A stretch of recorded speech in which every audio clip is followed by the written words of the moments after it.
अस्सलाम वालेकुम जी। मेरा नाम राणा बिलाल अहमद, अपना पाकिस्तान यूट्यूब चैनल तो अज 18 दिसंबर है जी। 18 दिसंबर को जिस तरह कि किसान डे मनाया जाता है और असी इस वक्त मौजूद है मिलर ट्रैक्टर फैक्ट्री के अंदर और इतने भी किसान डे के हवाले नाल अज एक डे मनाया जा रहा है। और किसान डे के हवाले नाल अगर गल की जाए तो इस दिन की बड़ी अहमियत है। जिस तरह कि दुनिया के दूसरे त्यौहार भी मनाए जाते हैं, दिन मनाए जाते हैं और किसान डे जोड़ा है किसानों के हवाले नाल कि असी किसानों की खिदमात को उजागर करिए और किसानों के जोड़े मसाइल ने उन्होंने हाईलाइट करिए। वो वास्ते ये डे जोड़ा मुख्तस किया गया। जोड़े साढ़े दोस्त जिमीदार या किसान नहीं है उन्होंने भी दसिया जाए कि किसान कितनी मेहनत करके तुहाडे तक अनाज पहुँचा रहा है, सब्जियां पहुँचा रहा है, फ्रूट पहुँचा रहा है। ये बड़ी मेहनत बड़ी मुश्किल का काम है। तो स्पैशली जी अपने किसानों अपने जिमीदार भाइयों को असी एप्रीशिएट करते हैं जोड़े इन्नी मेहनत करके और इस मुश्किल हालात के अंदर महदूद वसाइल के नाल अपने पेशे के नाल ईमानदारी नाल इन्हें इबादत समझ के मुनसलिक ने और अपना ये काम कर रहे हैं। और मेरी तरफों जी सारे किसानों को किसान डे के बहुत बहुत मुबारकबाद। अस्सलाम वालेकुम दोस्तों, मेरा नाम तारिक नवीद है और तुसी देख रहे हो पंजाब ट्रैक्टर यूट्यूब चैनल।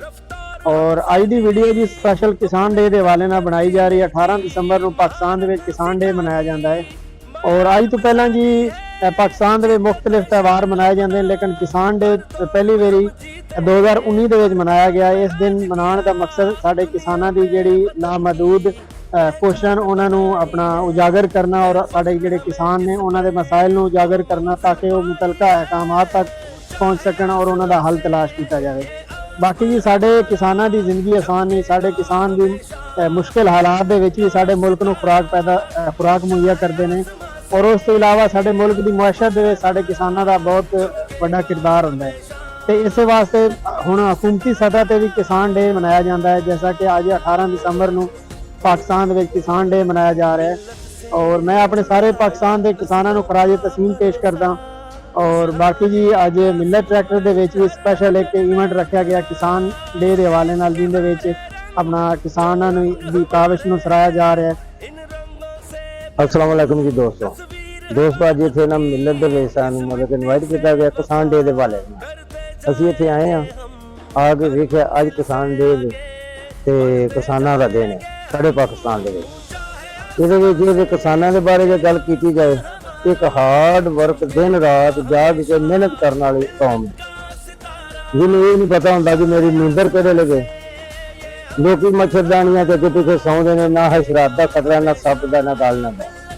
ये मेहनत करने वाली कौम है, मेहनत कर रही है। उस तो बाद अज का दिन मनाया जा रहा है, सानू इस चीज की बड़ी खुशी है। चलो सानू एक दिन के तौर पर याद कर रखा है। अज साडा डे किसान डे है, नवे मॉडल नाले लॉन्च कर रहे हैं मिलर वाले 2025 के, वो असीं देख रहे हैं तो नाले उहदे बारे कोई मालूमात देंगे, दसांगे किहड़ियां तब्दीलियां हुई हैं। इस तो इलावा खुशी का मौका साडे लई कि साडा किसान डे है, किसान डे असीं मना रहे हैं।